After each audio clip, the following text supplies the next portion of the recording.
노벨상 뒤에는 언제나 흥미진진한 스토리가 숨어 있죠.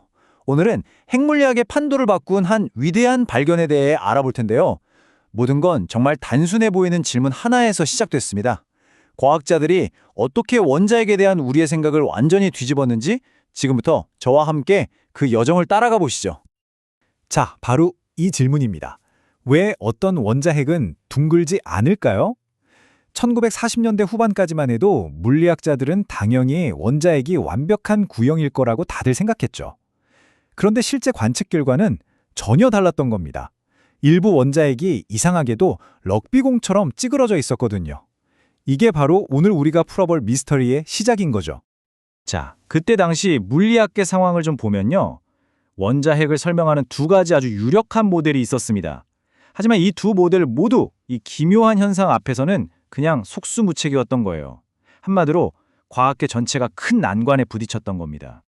당시 이론계에 양대 산맥이 있었어요. 하나는 액체 방울 모형인데 원자핵을 말 그대로 물방울처럼 봐서 핵분열 같은 현상을 잘 설명했고요. 다른 하나는 껍질 모형인데 핵자들이 마치 태양계의 행성처럼 정해진 궤도를 돈다고 봤죠. 이 껍질 모형은 특정 개수의 핵자들이 모이면 원자핵이 유난히 안정적이 되는 이른바 마법수 현상을 기가 막히게 설명했습니다. 근데 두 이론 모두 결정적인 약점이 있었어요. 바로 그 질문. 왜 어떤 핵은 럭비공처럼 찌그러져 있는가? 여기에 대해서는 정말 아무도 아무런 대답도 못했다는 겁니다.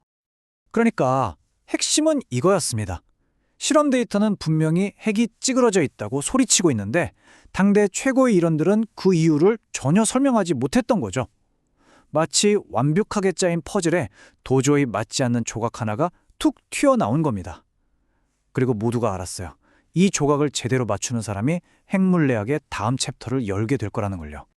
바로 그때 마치 영화처럼 한 인물이 등장합니다. 뉴욕 컬럼비아 대학의 제임스 레인워터. 정말 짧은 논문 한 편이었거든요. 그런데 그 안에 이 모든 문제의 실마리가 담겨 있었던 겁니다.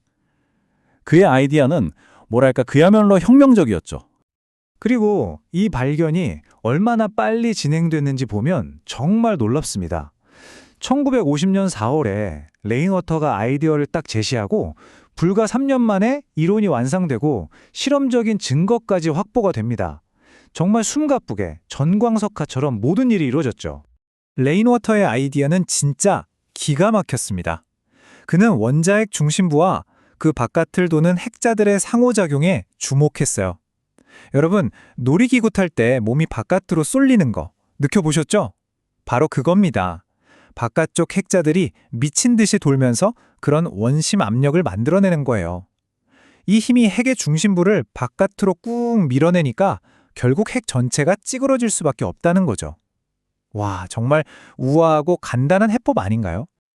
근데 더 대단한 건 이게 그냥 그럴듯한 상상이 아니었다는 점이에요.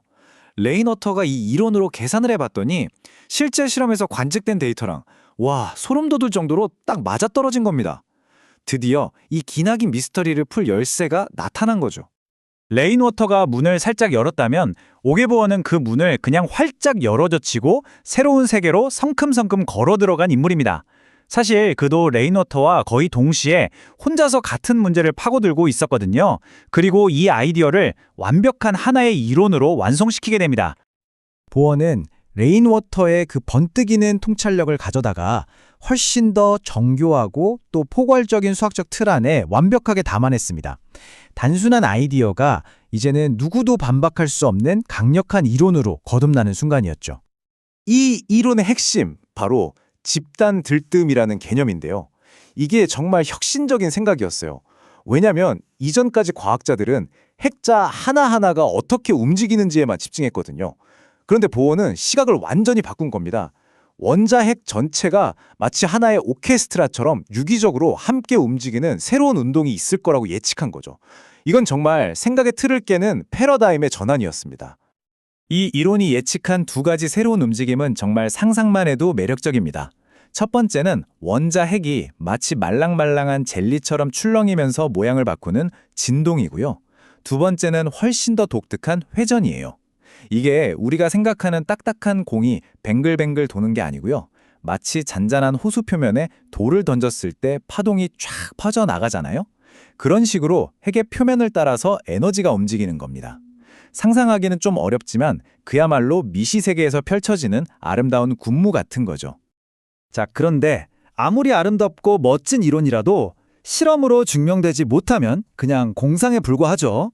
이제 이 이야기의 클라이막스입니다. 과연 이 이론이 현실 세계의 데이터 앞에서도 살아남을 수 있었을까요? 바로 여기서 마지막 퍼즐 조각을 맞춰줄 핵심 인물 벤 모텔손이 등장합니다.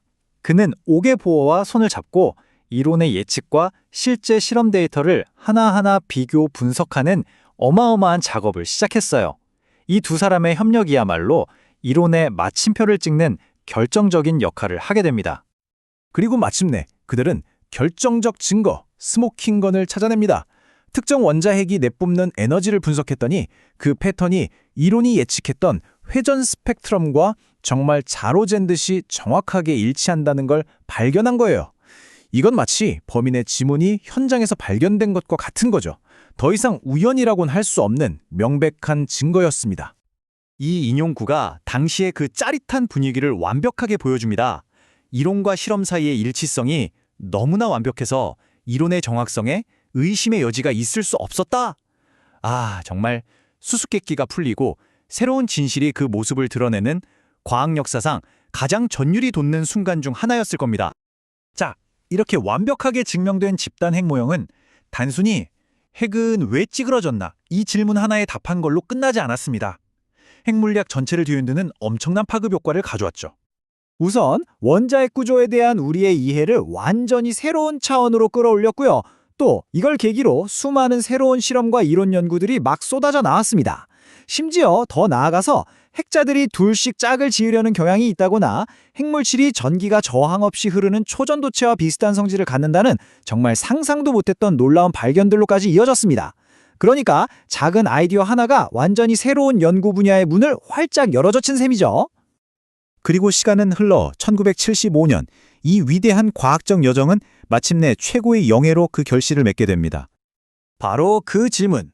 왜 어떤 원자핵은 둥글지 않을까? 이 단순한 호기심에서 시작해 핵물리학의 지평을 넓힌 세 명의 과학자, 제임스 레인워터, 오기에 보어, 그리고 벤 모텔손. 이들은 마침내 그들의 선구적인 업적을 인정받아 노벨 물리학상을 공동으로 수상하게 됩니다. 이렇게 길고 길었던 미스터리가 아주 화려하게 막을 내린 거죠. 이 전체 이야기는 우리에게 아주 중요한 메시지를 던져주는 것 같아요. 때로는 모양은 왜 이렇지? 하는 아주 단순하고 근본적인 질문이 우주의 가장 큰 비밀을 푸는 열쇠가 될 수 있다는 것을요. 어쩌면 지금 우리 주변에 있는 사소한 궁금증이 다음 세대의 위대한 발견으로 이어질지도 모르는 일입니다. 여러분은 어떻게 생각하시나요?